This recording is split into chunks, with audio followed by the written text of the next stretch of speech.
What is up, YouTube family? Welcome back, and you just witnessed two of the greatest games you will ever want to see in the AFC and NFC championships. That was amazing. I enjoyed every second, every minute of it. That first game, let's get into it. Kansas City at Baltimore. What did I tell y'all? I said Kansas City is the champs until you beat the champs. Everybody was talking about how they were shaky and everything all through the regular season. I said the regular season don't matter. What matters is what you do in the playoffs, and Kansas City is that one team that can flip the switch, and they still the Super Bowl champions. They got that experience where they can flip that switch and get it together. And you saw the defense playing better towards the end of the year. And you saw them getting it together, and then they found Rice. And then the receivers started catching the ball, and Pacheco was doing his thing. You could see them coming together. But for them to go on the road in Baltimore, in Buffalo, and do what they did is amazing. Now y'all realize who Kansas City really is. They are the champions. And they still the champions, and they look like they might be going to get another one. Do y'all realize that Pat Mahomes is going to his 4th Super Bowl in 5 years? He only been in the league 6 years, and he going to his 4th Super Bowl in 6 years? What we are watching is insane. That dude is crazy with it. He's different. I've been trying to tell y'all this for how long?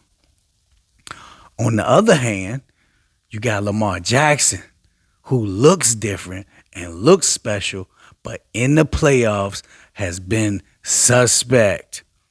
We've seen Lamar Jackson with the number 1 seed before, and they got put out in the first round at home.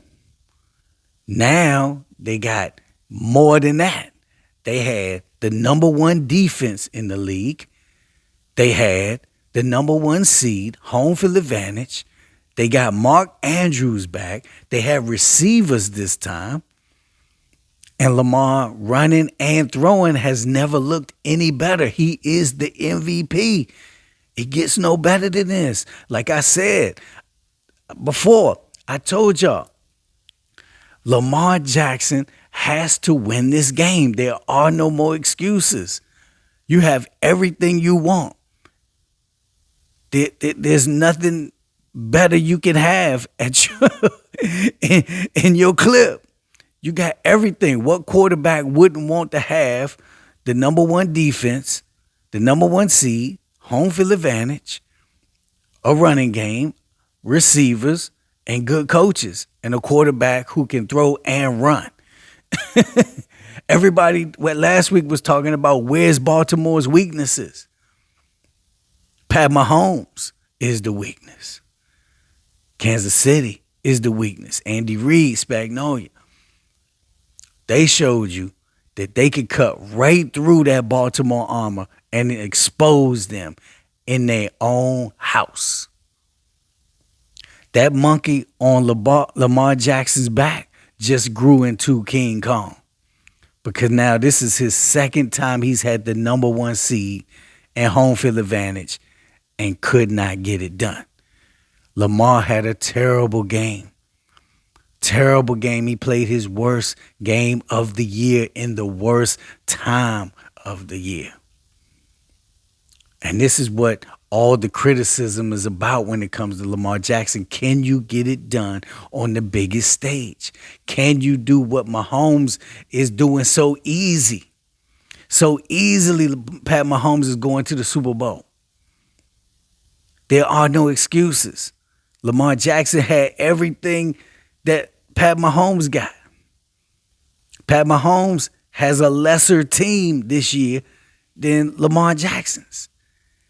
And you still can't beat Mahomes? And Mahomes just go out there and he just do everything he always does. He shows you why he's the evolution of the GOAT. He shows you why he's the best. And Lamar showed us that But like I said, back in week 4, all that regular season shit means nothing. I kept telling y'all, don't talk to me about no damn Baltimore. That regular season shit don't mean nothing to me. Come holler at me when he go to the Super Bowl and get one of them rings. That's when the doubt will cease. Nobody believes you could win a Super Bowl until you actually go do it.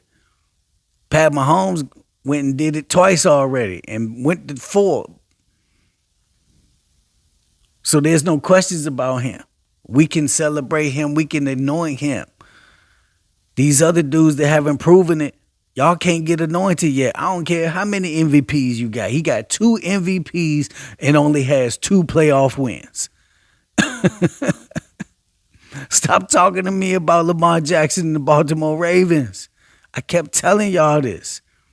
And I said my prediction was Kansas City and San Francisco. This is the first time in a long time where I got both Super Bowl teams correct since the beginning of the year.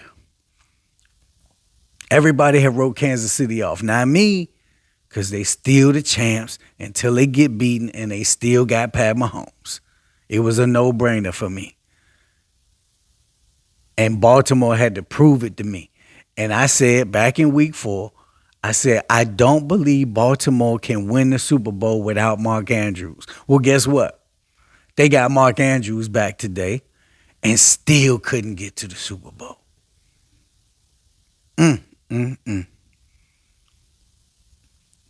So, Baltimore,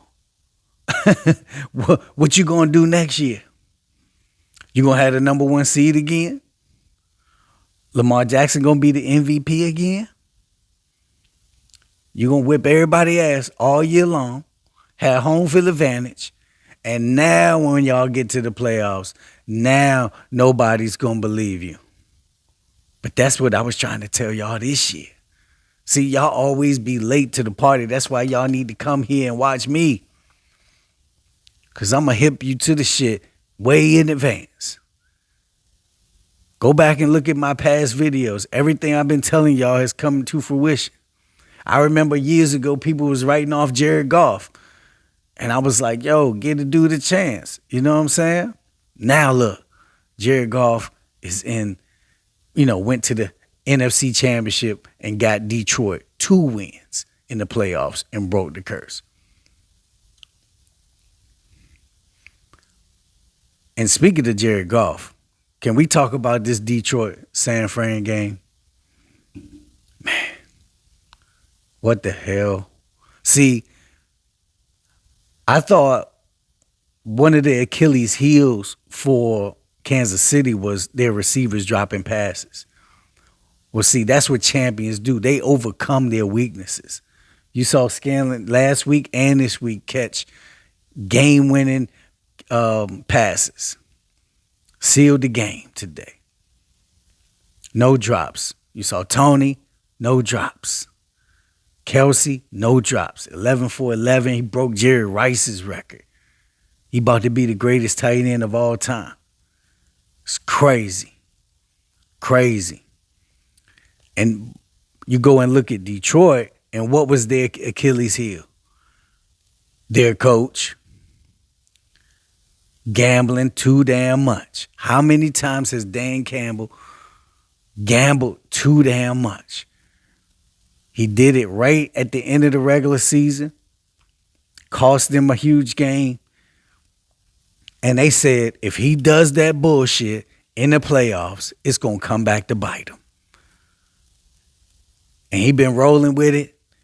And then at the biggest stage, at the biggest moment, Dan Campbell goes out there and passes up 2 field goals.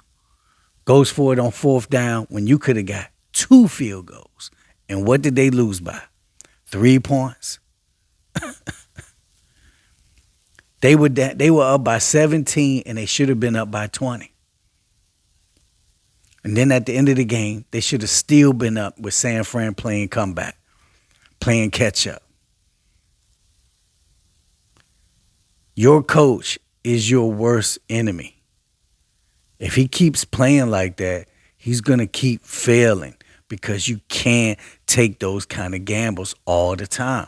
They're going to come back and bite you in the ass on the most important stage, in the most important moments. They had a 17-point lead, playing lights out, running the ball like crazy. And they let San Fran come all the way back. You just cannot let that happen. So Detroit fans, I don't know what to tell y'all. I don't know what to tell y'all because he's stubborn as a mule and he's not trying to change. You would think a loss like this would change him, put him into the offseason, get with some analytical guys and say, hey, you got to know when to hold them, when to fold them. But he's one of those all-in type of people. And people who play all-in, a lot of times they get burned. They win a lot, but in the end, most times you get burned playing like that, playing too risky. You got to understand risk management. He's doing too much with it. He's taking too many risks. You got to respect him because he got a lot of balls, but come on, man. If you just take the gas off and check yourself a little bit, you could get to where you want to be. So hopefully for Detroit fans and for those of us who like this, watch Detroit, I actually pull for them. I didn't pick them to win today at all, no. But I didn't think they were going to lose like that. I didn't think they would be up by 17, should have been up by 20, 23, and then lose by 3. Like, I did not see that coming at all. I picked San Fran to win it. I picked McCaffrey to have a big game, but I did not know Brock Purdy was that fast in his legs. That boy got some wheels on him. He looking like a white Lamar Jackson out there. He faster than Pat Mahomes. If he run like that in the Super Bowl, it might give them a chance. But of course, you know I'm going with my homeboy. Just like I told y'all last week, I was going with my homeboy, but I wasn't going to put no money on it because my heart was saying Kansas City, but my mind was saying that Lamar would get that monkey off his back. And he couldn't do it again. And here we go with the 49ers and a young Brock Purdy going into the Super Bowl. And Kansas City has already seen them once in the Super Bowl, but this is a whole different team. I would not be surprised if Brock Purdy and the 49ers got a Super Bowl. But when it comes to Pat Mahomes, he's just special.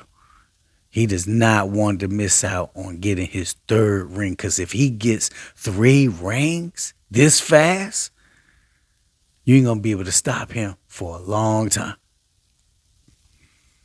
Ain't going to be able to tell that man nothing for a long time. He's in the history books already. And I don't know what to say about Detroit, man. They got a very exciting team. I'm looking forward to seeing what they're going to do, but they got a tough task next year because Green Bay is a lot better with Jordan Love, and Minnesota's going to be a problem too when Kirk come back.